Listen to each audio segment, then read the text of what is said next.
په مالیې وزارت کې د مسلکي کادرونو د جذب کار اهل د کار ته د سپارلو او د یوې تلپاتې مسلکي ادارې د رامنځته کولو په موخه د مرکز کابل د غوره پوهنتونونو د 1400 او 1401 هجري لمریز کلونو له 320 تنو فارغ شویو ممتازو محصلینو څخه ازموینه واخیستل شوه. د ازموینې په دې پروسه کې د مالیې وزیر د لوړو زده کړو وزارت علمي معین او یو شمېر نورو لوړپوړو مسؤلینو ګډون کړی و. د مالیې وزارت د بشري سرچینو رئیس مولوي احمد شاه شاکر د ازموینې د پروسې اړوند معلومات وړاندې کړل او زیاته یې کړه چې د مالیې وزارت تل هڅه کوي ترڅو کار اهل د کار ته وسپارل شي. د مالیې وزیر الحاج ملا محمد ناصر اخوند فارغ شویو محصلینو ته په خطاب کې وویل چې هیواد ستاسو په څیر ممتازو او استعداد لرونکو ځوانانو ته اړتیا لري ترڅو د خپلې پوهې او وړتیا پر مټ د هیواد د آبادۍ او پرمختګ لپاره صادقانه هڅې وکړي. وزارت مالیه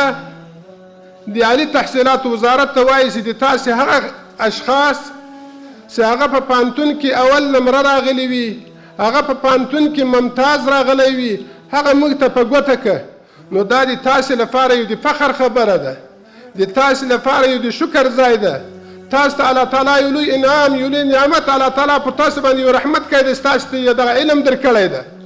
ستاسو ته یې دغه استعداد درکړی ده او تاسو د دغه استعداد خاوندان یاست.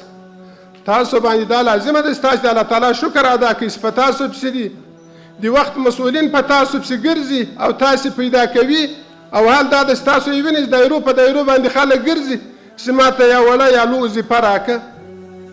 خو دا ما درته ویل مال دا نمایشي نه ده، دا انشاءالله امید و الله تعالی ته که د الله تعالی رضا وله دا به یقیني وي. د لوړو زده کړو وزارت د علمي چارو معین ډاکټر لطف الله خیرخوا وویل چې د مالیې وزارت په غوښتنه یې د مرکز ممتاز فارغین په دغه وزارت کې د ګمارنې په موخه معرفي کړي چې د ازموینې له شفافې پروسې وروسته به بریالي کسان د دغه وزارت په خالي بستونو کې په دنده وګمارل شي. ښاغلي خیرخوا زیاته کړه چې دغه پروسه د هر ډول قومي، ژبني او سمتي تبعیض پرته په پوره روڼتیا د وړتیا اصل ته په کتو ترسره کیږي. وزارت محترم مالیه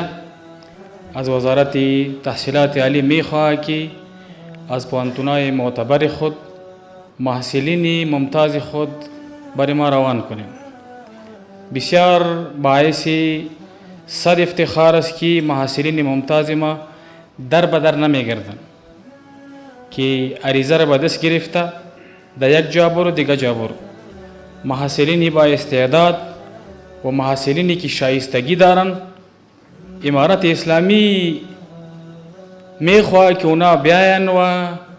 خدمت کنن. د ازموینې ګډونوالو هم د ازموینې د رڼې پروسې له امله خوښي څرګنده کړه او د مالیې وزارت له رهبري او مسؤلینو څخه یې مننه وکړه چې محصلینو ته یې د دندو فرصتونه برابر کړي دي. سوالاتی که امروز از طرف وزارت مالیه برای استخدام کارمندا ایجاد شده بود بسیار یک برنامه شفاف بود. معمولا سوالا به شکل 10 سوال به شکل تشریحی ترتیب گردیده بود، به شکل منظم و شفاف از ما امتحان اخذ گردید و این کار وزارت مالیه را بسیار میستاییم و کوشش کنه تمام وزارتخانه ها این گونه پروسه راه اندازی کنه تا افراد مسلکی در وزارتخانه ها استخدام گردد. د یادونې وړ ده چې د مالیې وزارت تل هڅه کوي ترڅو د شفافو پروسو له لارې په اړوند برخو کې مسلکي اشخاص په دندو وګماري چې په راتلونکي کې به هم د ورته پروسې په څیر د دندو فرصتونه برابر کړي.